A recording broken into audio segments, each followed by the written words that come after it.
So you're here for the scoops on the Cowboys and Bucks, DFS, and betting. Well, perfect timing. I'd love to share my findings with you, and let's get into it. Let's start with the quarterbacks. Why not? Dak Prescott and Tom Brady in DFS right now, they're basically similarly priced. In my projections, they're both projecting out in the DFS blueprint for around 17 fantasy points, so it comes down to ownership and your lineup construction, of course. Right now, the cheaper Tom Brady is coming in slightly lower owned, and we can expect Brady to throw more. He's been inefficient, but at least throwing more compared to a run-first Cowboys offense gives a little bit more upside at a cheaper price. If I'm choosing one of these quarterbacks, I'll lean Tom Brady over Dak, but I do like both of them. Then we can go to Chris Godwin, the Tampa Bay Buccaneers wide receiver. Now, he has not been nearly as explosive off of his torn ACL, but we're seeing the yards after the catch rise as of late. I mean, the fella, even after missing a couple of games, ended up finishing 6th in yards after the catch this year. We're seeing a ton of targets, including in their last game when he only ran 14 routes. He was limited, saw 7 targets in that one. A crazy 50% target share. Anything above like 25% is elite. And look at his targets if we scroll back here. 8, 9, 13, 13, 8. I mean, it's nonstop. You can expect a good target share. Now, he's not going to have an easy matchup against the Cowboys cornerbacks. Everybody knows Diggs, but Bland has been better this year in a borderline top 20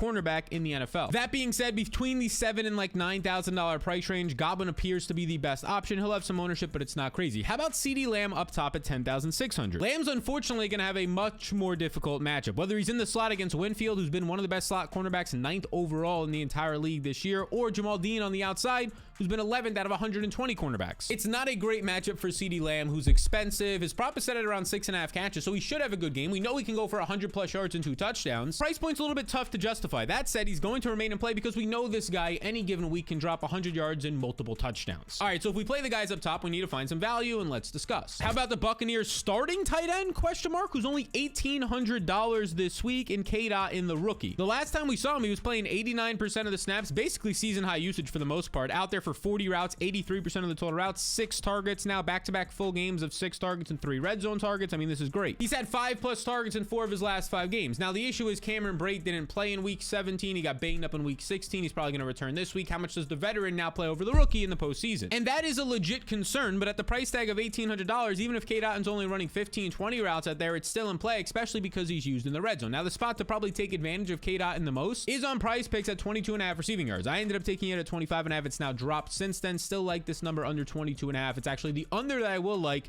if you're looking for a spot in the props market. Now, you might be saying, how do you like the under, but you like him in DFS at the same time? Doesn't that contradict? No, it doesn't. They're two separate markets, right? In DFS, at that price tag, that's a variable. Low ownership, that's a variable. All he needs is a touchdown to pay off. Whereas in the prop market, I can still take the under if it looks good. All right, K. Dotton's one value. How about somebody from the Cowboys? Noah Brown, just $2,400. Is he somebody that can be in play? Well, Brown's been pretty bad this year after being decent last year. Right now, he's borderline at the bottom 15, 106th out of 123 wide receivers in the NFL. And now he faces a top 10 secondary as Dak Prescott's 4th option in the passing attack. Now, with all this said, Noah Brown is averaging 26 routes run on the year. This number's lower to like 23, 24 now with T.Y. Hilton a little bit more involved, but still, that's good usage as the clear wide receiver 3 for Dallas. This is going to keep him firmly in play. So he's firmly in play. How about T.Y. Hilton, who we briefly touched on? You probably saw him in the big game on Christmas Eve, had that big catch down the left sideline. But what he's been doing so far is not sustainable, but there might be a way around this. You see, T.Y. Hilton has only ran 29 routes in a handful of games for the Cowboys, but has 10 targets. Basically a 33% target share right now, which anything above 30% is like basically leading the NFL this year. Obviously not sustainable. But maybe his 10 routes per game start to rise, and maybe the veteran starts to see 20 routes in the postseason, and they trust him more than Noah Brown. If that happens, yeah, he's going to be a nice option. We just need to see that role change, which is hard to bank on. But at a low price point and overall low ownership, I think it's worth considering since his usage is slowly coming up. Veteran in the postseason might be used more. Now, another veteran in the postseason is Mike Evans. He's all the way up here at 9,600. Kind of similar vibes to CeeDee Lamb, who's overpriced, if you will. Now, I know he just went for 200 yards and 3 touchdowns, but this is a much different matchup. It's not the Carolina Panthers secondary. Because of that, Evans is in play for sure, but he's not as much of a priority as, say, a Chris Godwin in that range. And there's the Cowboys running backs, who's similar to these Bucs wide receivers, basically the same price tag, just a $200 difference. We can start with Tony Pollard. Both of these guys are going to face a Tampa Bay bottom 10 run defense, although they are now getting healthier. You can probably expect the same role for Tony Pollard, around 50% of the snaps, 12 to 16 touches, maybe a little bit more passing game usage. And if you take out week 18, where he didn't really have a full role, and you just scroll back, in 8 games before that, he's been 14 or more fantasy points in all but one of those games. He's gone over 100 yards in 6 of those games. He's obviously dynamic. And I think he's a great option at over 47.5 rushing yards in the props market, and I think he's definitely in play in DFS. I'll prefer Chris Godwin in the range, but I like him. Do I like him more than Ezekiel Elliott, though? Zeke will have a similarly strong matchup. Will also play around 55% of the snaps, 15 touches or so, and get all the red zone usage. This dude has a touchdown in 9 of his last 10 games, which is where his upside comes from. He's going to need to score. That will also keep him in play. If I had to choose between one of these guys, though, it would be Tony Pollard for a little bit more upside, a little bit more dynamic ability. The yards per touch standpoint is significantly higher than Zeke. Then we can touch on the Bucs running backs. Fournette at $7,200 and Rachaad White at $5,400 right now. They'll be facing a Cowboys run defense that right now ranks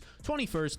Not the greatest, not the absolute worst, but a nice matchup overall. Now, Fournette is still the main guy out there. Over his last 2 games, he's seen 21.5 touches, but he's quietly losing work in the passing game. Even though he sees these 10-target games, it starts to drop off. His routes rate, just 38%, 48%. This number we would like to see in the 60, 65% like earlier in the year. It's basically been dropping as Rachaad White is playing more. But the rookie Rachaad White, even though he's playing more, he's only playing like 45% of the snaps. It's now the postseason. He has not been efficient. How much are they really going to trust a rookie when Leonard Fournette was the guy the past 2 postseasons that was like their best offensive player? So I actually like Leonard Fournette at $7,200. I think they trust him more. Rachaad White stays in play because I do think he'll probably see somewhere around 8 to 10 opportunities in this game. Just give me the veteran if I'm choosing in the postseason. If you wanted to take a prop, the over-under on the receptions, I took him under 4.5 receptions on Fournette. Now that it's at 4, if you can still get the push, depending on where you're playing, like on Prize Picks, you can take it under 4 receptions as well. And a finalized prop, a community prop, if you will, here is what we're seeing on the screen right now. 2 that we talked about. Tony Pollard over rushing, K-Dot and under is receiving yards prop, and you get those 2 picks. This one you put 20, you win $60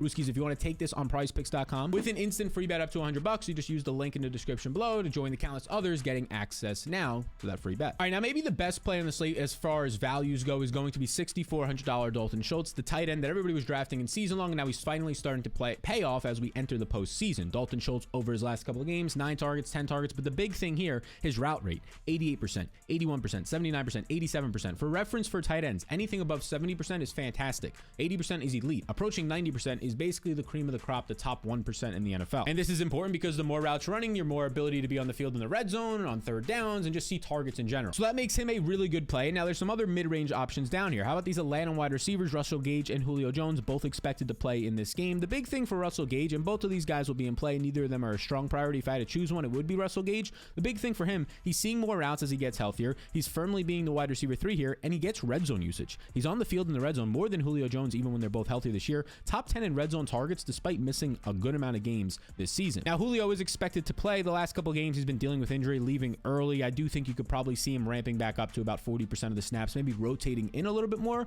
with Russell Gage. Again, a veteran. So is Russell Gage, but a veteran with playoff experience. Maybe that keeps him on the field and it keeps him in play for me. Okay, then we get Michael Gallup as the final skill position player, not counting the kickers and defenses. He's 5K flat, and this might be the perfect spot for him price-wise because it's keeping his ownership down, even though he's playing 90% of the routes right now. He's out there every single time. He's the clear wide receiver 2 behind CeeDee Lamb. It's leading to consistent usage right now. You're seeing 6+ targets. These are his targets right here. In, as you scroll back, 5 of his last 7 games. It's going to have a tough matchup, but the price point, the ownership, it's all accounting for it. So I actually think Gallup is a nice price point in this range. I think he's a nice leverage. He's going to be in play. I like both defenses as well, and I'm going to be preferring both of the kickers. On this one, I'll take Brett Maher if I had to choose a specific kicker. So that's where the slate lines up. It comes down to a little bit of lineup construction, the ownership, which is important. You can check out on the DFS blueprint down below. It also allows you to gain access to the rankings, the player projections for all these slates, the XFL when that comes back, and other sports outside of the NFL, all the way up to the Super Bowl with the NFL specifically. Basically, just reduce your research time, increase your chances of winning with some proven winning tools. You can check it out with the link in the description below. Best of luck on this slate, and I'll see you on the next one.